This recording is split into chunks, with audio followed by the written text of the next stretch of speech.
Guys, welcome back to my channel little girl Advitha. ఇవాళ గణేష్ చతుర్థి కాబట్టి మేమైతే గణేషుని కొనుక్కోవడానికి అయితే బయటికి వెళ్తున్నాం. గణేషుడితో పాటు గణేషుడికి కావాల్సిన సామాగ్రి కూడా కొనాలి కదా, అందుకే వెళ్తున్నాం అన్నమాట. వెళ్ళేటప్పుడు మాకైతే ఏమంత వర్షం పడుతుంది అని సూచన అయితే కనిపించలేదు, కానీ వెళ్ళే దారిలో అయితే వర్షం అయితే పడ్డది.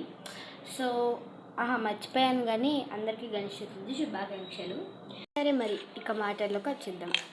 గణేష్ చతుర్థికి కావాల్సిన ఐటమ్స్ కొనాలన్నా కదా, మా మమ్మీకి ఏవో కనిపించాయంట. లైక్ గరక అవేవో ఉంటాయి కదా, అవైతే మా మమ్మీ కనిపించాయంటే మా డాడీని ఎత్తి కారాపమంటే మా మమ్మీ దిగైతే అవి కొనుక్కుంటుంది.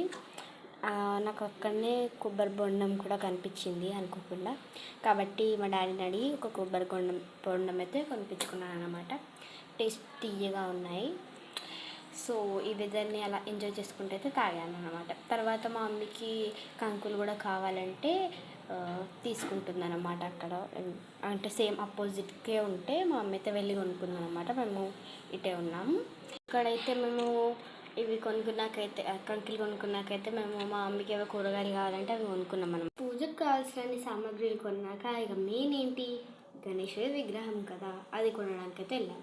మేమైతే ఇంత పెద్దది కొనలేదులేండి, వేరేది కొన్నాం. ఇదేమో వినాయకుడు. నేను ఈ వీడియోనే కాదు, డెకరేషన్ వీడియో ఉన్ని పూజ వీడియో కూడా పెడదాం అనుకుంటున్నాను. మీ ఒపీనియన్ ఏంటి కామెంట్ చేయండి. సో మరి ఈ వీడియో అంతే. అందరికీ గణేష్ చతుర్థి శుభాకాంక్షలు. Lots of love. బాయ్.